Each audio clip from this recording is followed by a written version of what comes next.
evidence. Therefore, she must have broken it. This marriage cannot happen. Ultimately, she may even have some danger to her own life as a result. At minimum, she cannot marry anybody else because her reputation is entirely ruined. No man can be sure that that is my kid if they married her. So the father comes and defends her. The father comes and says, this is the proof of my daughter's virginity. This is not just in the Middle East. This is pretty well, historically speaking. You got blood on a blanket, there you go. Proof. It's all over the place. It's in Europe. Italy has a lot of history in this, including how do I prove that I was a virgin when in fact I wasn't. Women have been doing that for a long time. So all of that is there. But the point of it is the father can come and present the evidence. When he presents the evidence in verse 18, the elders see it. They take the man and they whip him. Now, in chapter 25, it describes the beatings. It can be a maximum of 40 with no more than that. Ultimately, the Jews are going to do 39 because they're terrified of going over. But they can do a maximum of 40. He also is fined 100 shekels of silver given to the father of the woman because he has brought a bad name upon a virgin of Israel. Notice the accusation. It is not, you have brought a bad name upon her, but a virgin of Israel. Israel is held to a higher standard. All of the Jews are held to a higher standard, and he has brought shame into the midst. Whether she, in fact, was wrong or not is really irrelevant. The blame is on him. After the 100 shekels of silver has been paid, it says, and she shall be his wife. He may not divorce her for all of her days. However, if the evidence of virginity was not found, they bring the young woman to the door of her father's house, and the men of the city stone her to death with stones because she has done an outrageous thing in Israel by whoring in her father's house, so you shall purge the evil from your midst. What is the evil here?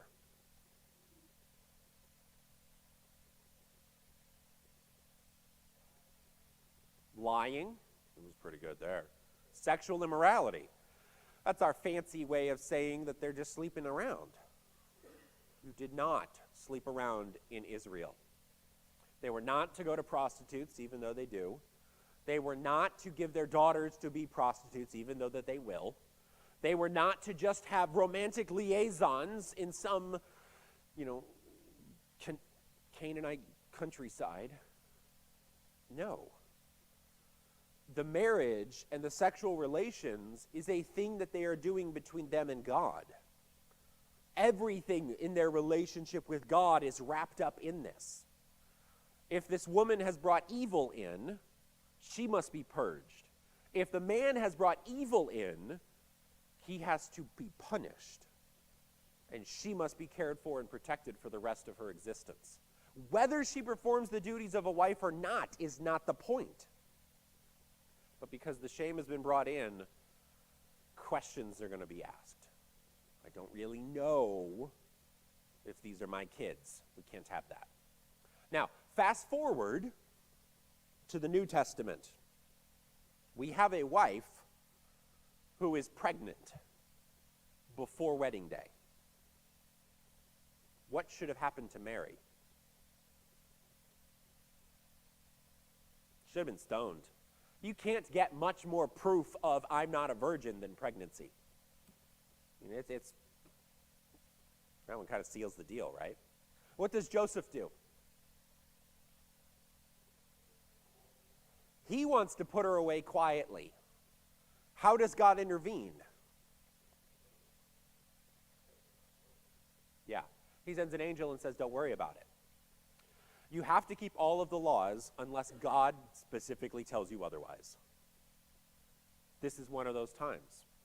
Now, why is God able to say that?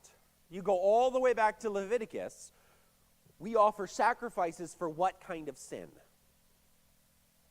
Unintentional.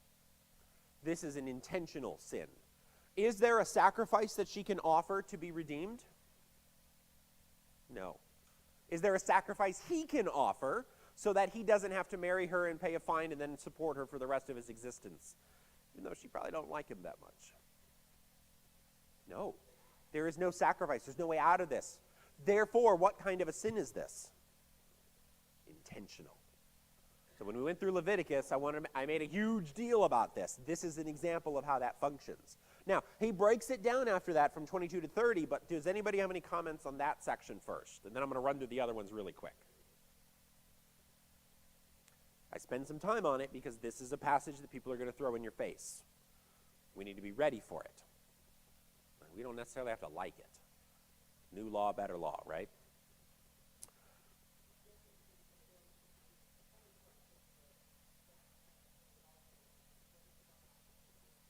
Oh, yeah. I can almost guarantee that they did. Almost guarantee. So, in verse 22, if a man is found lying with the wife of another man, both of them shall die. The man who lay with the woman and the woman.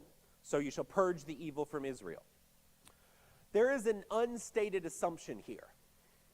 Where were they when this occurred? Because she is called wife, not betrothed or engaged, the assumption is that they are in a settled environment. The reason is that's the way the Jews looked at this. Because if it happens in the field, we have slightly different expectations. If it happens in his home or her home, because it's wife, she's classy, she's expecting a higher level of something, then the assumption is that they both meant to, therefore they should die. Intentional sin. Any questions on that? Take the next step down. We move towards betrothed.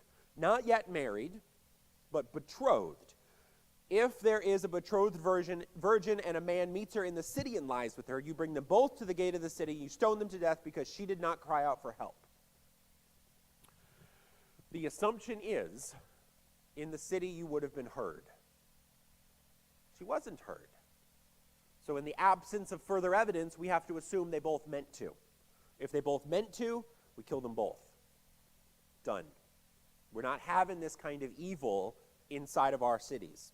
If it happens in the open country, a man meets the young woman who is betrothed, he seizes her, lies with her, only the man is to be killed because the assumption is she could have screamed and no one was there to hear. Notice the assumption with the woman. We don't really get the same level of assumption with the guy. The assumption with a woman is she did not want to. If it happens in the city and we didn't hear her scream, then she must have wanted to. If it happens in the country, she must not have wanted to, even if she did.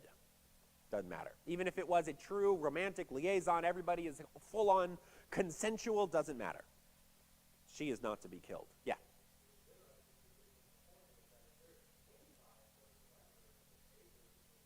Yes.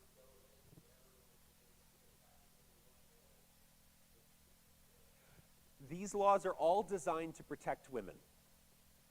They are constraining in a dangerous world. I'll give you that. They're restrictive. They place a high standard of purity. Yeah, they do. But all of it is designed to protect a woman in a world that did not really want to protect her.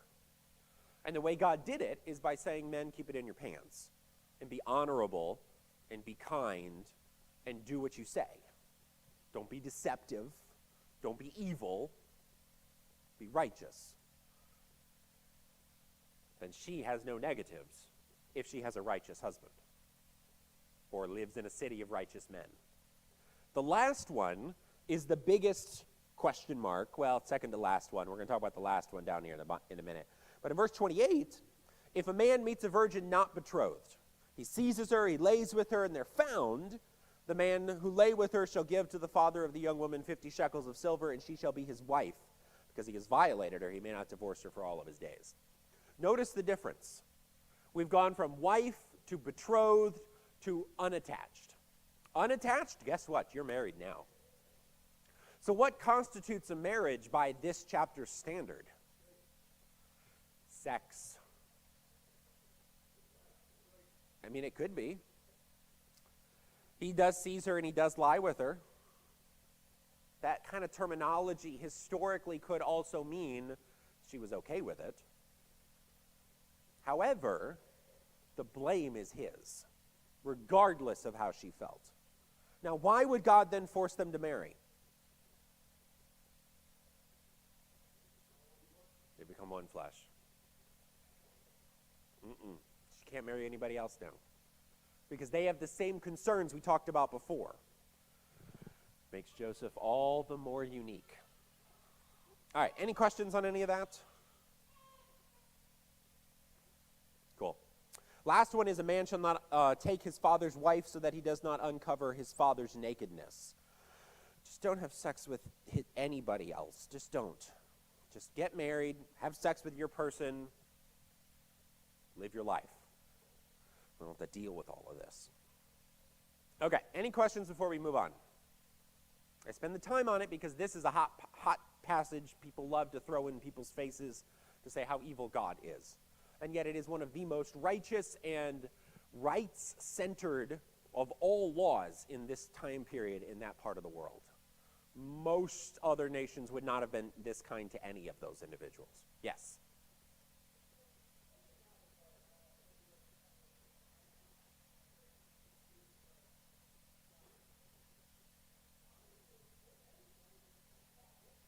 No.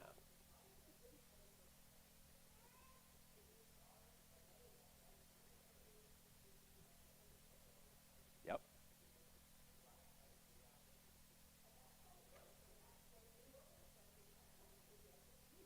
Yeah. No, she would have expected this. She would have woken up the next day, told her father what happened, and expected a wedding. We're done. We're moving on. Yeah. Okay, we're going to, oh, yes.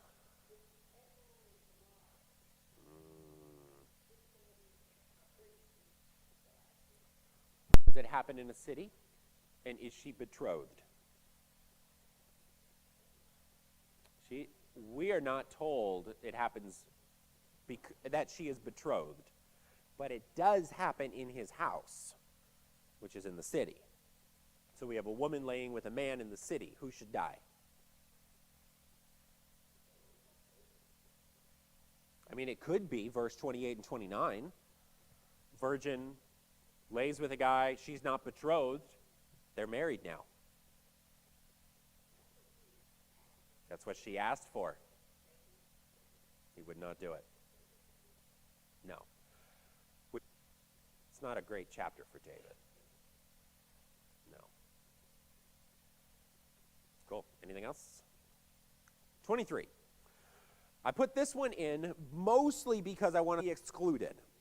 So I really want to hone in on starting off in verse 2. It says, no one born of a foreign union may enter the assembly of the Lord, even to the 10th generation. None of his descendants may enter the assembly of the Lord.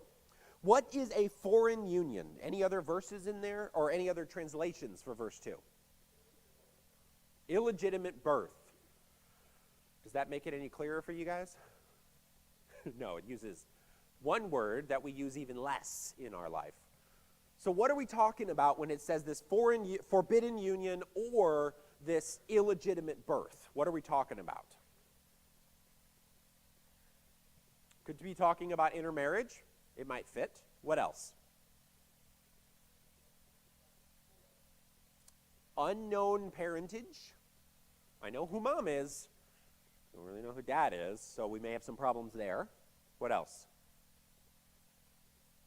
It could both be foreign. That still fits. Yes?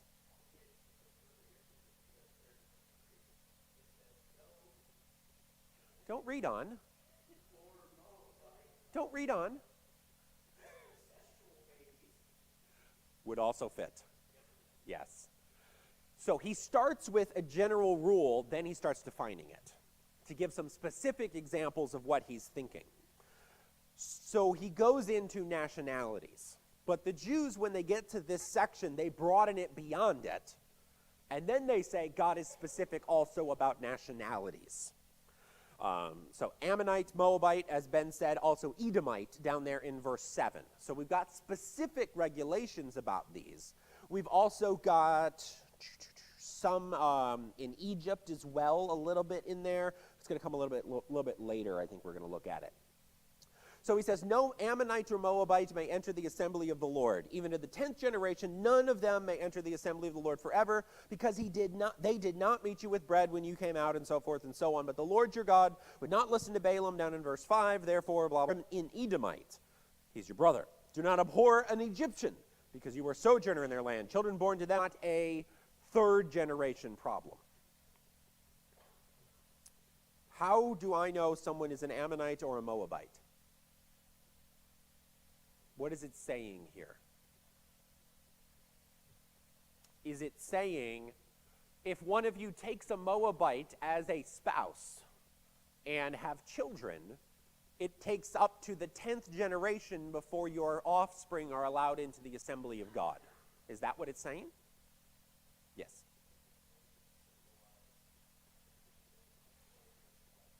Maybe. Maybe. Yep.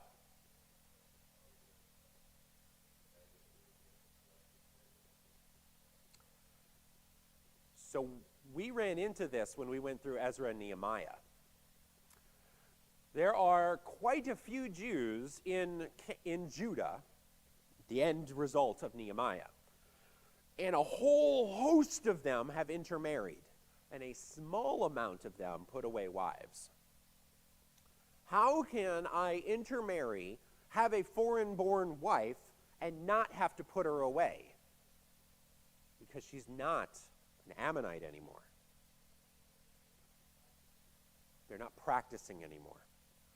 When we went through Ezra and Nehemiah, both Ezra and Nehemiah were real specific. They said, put away your foreign wives who practice idolatry.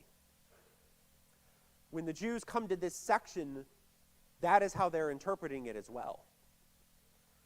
So if I take a Moabitess as spouse, as wife, and she converts fully, puts aside her idolatry, she did the shaved heads, the cut nails if needed, because I took her in war. If not in war, like with Ruth, she didn't have to do all of that. So she has fully come in. She is not a Moabitess any longer. Even though we do still kind of call her a Moabitess, right? Even they did. But she's not excluded from the assembly, nor are her offspring. So the Jews had to justify that. How is David allowed in the assembly? How is Solomon allowed to build a temple when they are not 10 generations away? And their answer is, these are practicing and or both full-blooded Ammonites and Moabites. So we've got two answers. One, somebody comes in and converts, they cease to be Ammonite, Moabite. The second answer is, let's say we are, 500, 600 years from now. Moses is long dead.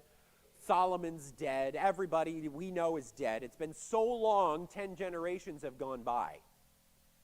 And a full-blooded Moabite asks to join the assembly of God. Is he allowed?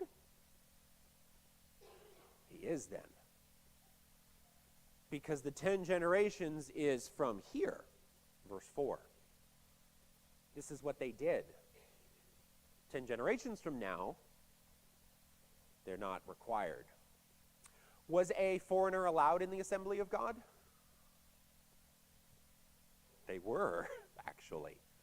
There are regulations for several of the feasts that you're supposed to do this, as well as your male and female servants, as well as your slaves, as well as the sojourner who lives among you, i.e., non-Jew. But they are still required, like Sabbath, Passover, Day of Atonement. They're required to do certain things or leave the city. But they're not excluded. So it's a very interesting section, but that's why I wanted to go to it, because it comes up with Jesus. He's got it in his ancestry. Then people are all like, well, how many generations are we talking about here? How can David be righteous? How can he be a man after God's own heart? Well, it's in the lineage. But we look at the law and how they practiced the law, or at least interpreted the law. That's our answer. So Edomite would be 3 generations. So 3 generations from now, 60, 100 years, give or take, then you're allowed in if you're just an Edomite. Or you marry in and are a practitioner, well, you should be killed anyway, so it's not really an option. All right, any questions, any thoughts on that section?